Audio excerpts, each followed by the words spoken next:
Hello मेरे प्यारे विद्यार्थियों और दोस्तों, आप सभी को गुड इवनिंग। आज की इस क्लास में हर दिन की तरह आज भी आपके लिए बहुत ही शानदार टॉपिक्स लेके आए हैं। आज का टॉपिक्स है ऑडिबल साउंड क्या होता है। ऑडिबल साउंड जो होता है उसका पहले हम लोग डिफिनेशन समझते हैं। श्रव्य ध्वनि वह ध्वनि होता है जिसकी आवृत्ति फ्रीक्वेंसी 20 हर्ट्ज से 20,000 हर्ट्ज तक होता है, जिसे मानव कान सुन सकता है तथा ध्वनि के रूप को समझ सकता है। इसी को बोलते हैं ऑडिबल साउंड। यही श्रव्य ध्वनि होता है। ऑडिबल साउंड में क्या होता है कि इसकी जो क्षमता है वह 20 हर्ट्ज से लेकर के 20,000 हर्ट्ज तक होता है।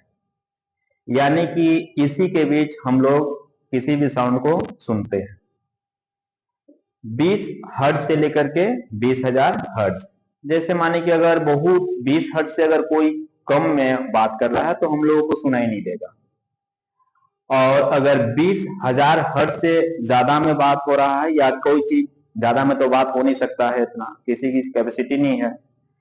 अगर 20,000 हर्ट्ज से अधिक का यूज कर रहे हैं साउंड का तो वह सुनाई ही नहीं देगा और उसे नुकसान हो जाएगा।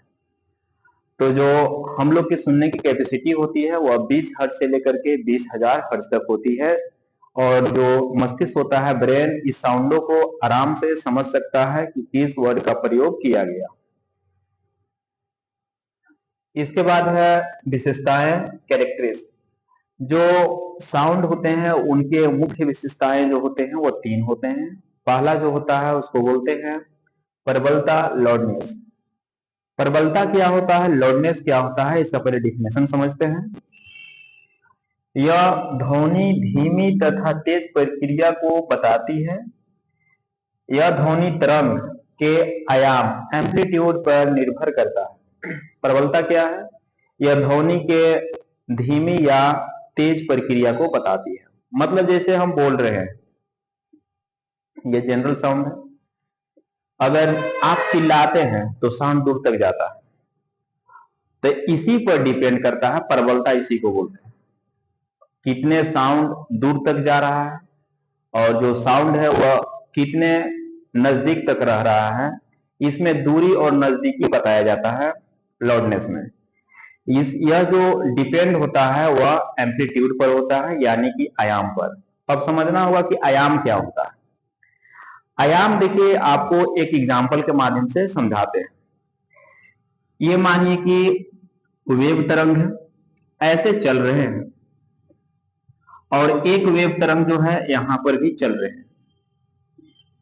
एम्पलीट्यूड पहले समझना है। एम्पलीट्यूड का मतलब होता है जो तरंग अपने केंद्र से कितना ऊंचाई तक गया और कितना विस्थापन किया। जितने ऊंचाई उसका बढ़ेगा और जितने अधिक विस्थापन करेंगे वह साउंड उतना ही दूर तक सुनाई देगा, मतलब ज्यादा दूरी तय करेगा अगर एम्पलीट्यूड ज्यादा हो तब। जैसे इसमें देखिए, इसमें जो साउंड वेव जो है वह ज्यादा ऊपर तक नहीं गए हैं, तो यह साउंड ज्यादा दूर तक नहीं जाएगा, नजदीक तक ही रहेगा। इसमें देखिए यह जो दूसरा एग्जांपल है, इसमें जो है साउंड वेव यानी कि ध्वनि तरंगे ऊपर तक गए हैं और विस्थापन भी ज्यादा किए, तो वह साउंड जो है दूर तक पहुंचेगा, दूर तक दूरी तय कर सकता है। तो यही होता है एम्पलीट्यूड। एम्पलीट्यूड पर ही डिपेंड है लाउडनेस, यानी कि अगर एम्पलीट्यूड ज्यादा होगा तो साउंड दूर तक जाएगा, और अगर एम्पलीट्यूड कम होगा तो साउंड दूर तक नहीं जाएगा, कम ही दूरी तय करेगा। जैसे गांव तरफ देखिएगा लड़ाई होता है तो औरतें जो होते हैं चिल्लाते हैं खूब, यानी कि उस समय उन लोग से जो साउंड का वेव जो निकल रहा है वह एम्पलीट्यूड पर ही डिपेंड रहता है। वह जो लड़ते समय जब आप बोलते हैं जोर जोर से, तो उनका उस समय जो वेव साउंड का एम्पलीट्यूड होता है वह ज्यादा होता है और दूर दूर तक फैल जाता है। अब लोग जाके जामा हो जाता है, सुनने लगता है कि क्या हुआ क्या हुआ। अगर आप कम एम्पलीट्यूड का यूज करते हैं तो वह दूर तक साउंड नहीं जाएगा, और लोग इसको सुनेंगे ही नहीं, तो फिर लोग कहां से आएंगे। तो लड़ाई में भी ध्यान देना है कि एम्पलीट्यूड कम रहे ताकि अपना प्रतिष्ठा बचा रहे, और अगर ज्यादा एम्पलीट्यूड का यूज करते हैं तो फिर गांव वाले लोग जमा हो जाएंगे। अब देखिए जो एम्पलीट्यूड होता है वो तो समझ गए, इसमें कुछ नोट है इंपॉर्टेंट चीज, जैसे में फुसफुसाना, जैसे हम लोग या फोन पर कभी या क्लास में बहुत कम साउंड में यूज करते हैं, बोलते हैं ज्यादा, खास करके लड़कियां, जब लड़कियां एक दूसरे से बात करती है तब मुंह जो होता है कनवा में साट लेती है, कहा साट करके वो बात करती है, पता नहीं चलता है दूसरे को कि क्या क्या बात हुआ। तो ये जो होता है फुसफुसाहट की साउंड, यह जो साउंड निकलता है वह 15 से 30 डेसिबल का होता है, मतलब बहुत कम साउंड है, जिस कारण से दूसरे पर्सन को भी यह साउंड सुनाई नहीं देता है, और लड़कियां लोग बात करके आराम से साइलेंट हो जाती है। ज्यादा करके क्लासों में और फोनों पर जब फोन लगाएंगे तो हम ऐसा बात करेंगे कि पता नहीं चलेगा कि क्या कर रहे हैं। तो यही होता है फुसफुसाना, ये होता है 15 से 30 डेसिबल के बीच। इसके बाद है बातचीत, जैसे हम लोग सामान्य बातचीत करते हैं, जैसे अभी क्लास चल रहा है या फोन पर बात करते हैं या क्लास में बातचीत जो नॉर्मल होता है, वह डिपेंड करता है, वह जो होता है उसका डेसिबल वह होता है 50 से 60 डेसिबल का, इसी में हम लोग बात करते हैं 50 से 60 में।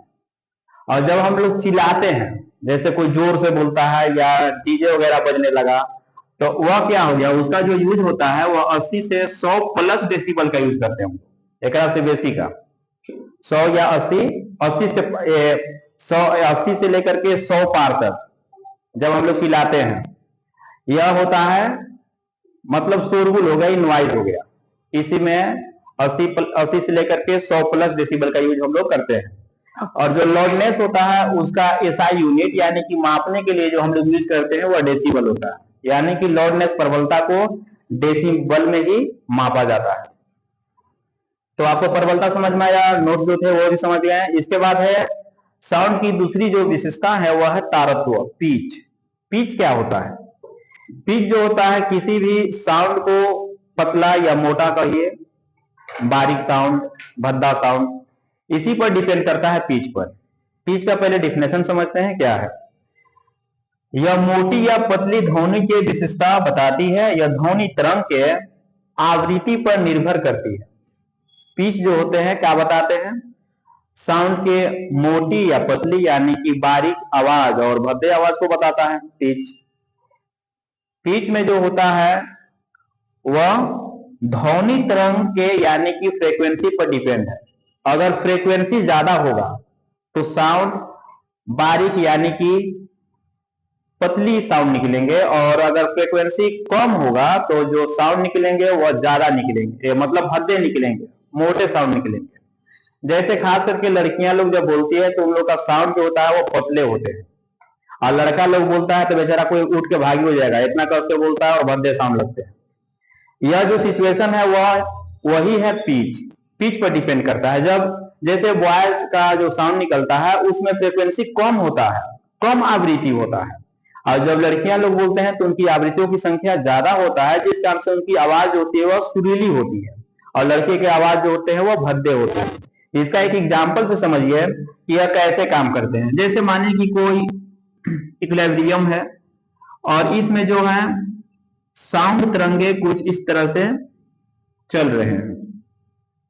एक और एग्जाम्पल लीजिए, और इसमें जो साउंड तरंगे हैं कुछ इस तरह से चल रहे हैं।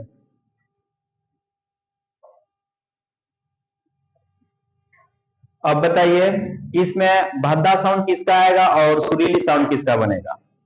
इसमें जो देखिए जो आवृत्ति की संख्या है वो कम है ना, दूर दूर तक गए हैं, और इसमें आवृत्ति की संख्या देखिए ज्यादा है ज्यादा, तो ये जो साउंड होगा यही से साउंड से बारीक साउंड निकलता है, सुरीली आवाज। और ये जो हो गया जिसमें आवृत्ति की संख्या कम है उससे ही भादा साउंड निकलते हैं। पीछे ही बताता है भद्दे साउंड और बारीक साउंड को। जैसे में नोट्स में देख लीजिए, मोटी गहरी आवाज में आवृत्ति कम होती है, जिसका मोटा आवाज है, भद्दा साउंड है, उसमें आवृत्ति क्या होता है, कम होता है। और जिनके जो बारीक यानी पतली आवाज होते हैं जिसमें आवृत्तियों की संख्या अधिक होती है।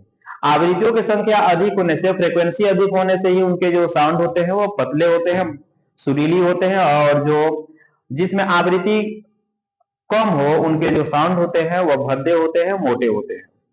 तो आपको समझ में आ गया पिच क्या है, तारत्व क्या है। इसका जो तीसरी विशेषता होते हैं साउंड के, वह है गुणता, क्वालिटी। क्वालिटी से ही समझ में आ गया होगा साउंड की क्वालिटी जानना। जैसे मान लीजिए एक ही साथ जैसे सॉन्ग गाना सुनते हैं तो उसमें तबला वगैरह, हारमोनियम, गिटार जो भी होते हैं, बांसुरी वगैरह एक ही प्रबलता पर और एक ही तारत्व पर बजाए जाते हैं। जब ऐसे बजाए जाते हैं तो आपके जो ब्रेन होते हैं उसमें पहचान लेते हैं कि अभी बांसुरी का साउंड आया है, फिर गिटार का आया, ये तबला का साउंड है, आप पहचान लेते हैं। तो जो पहचानते हैं उसी को तो बोलते हैं क्वालिटी है, वही गुणता है।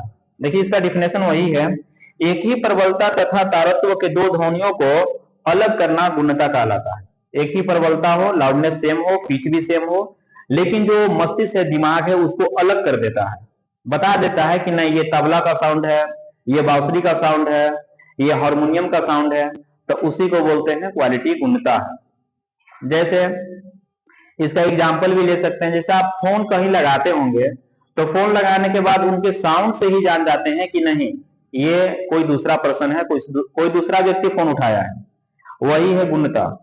जब किसी से बात करते हैं, जैसे माने कि लड़का लोग जब फोन लगाते हैं तो लगाने के बाद कुछ देर तक चुपचाप रहता है, सुनता है कि फोनवा कौन उठाया है, अब सुनने के बाद तो बात करेगा।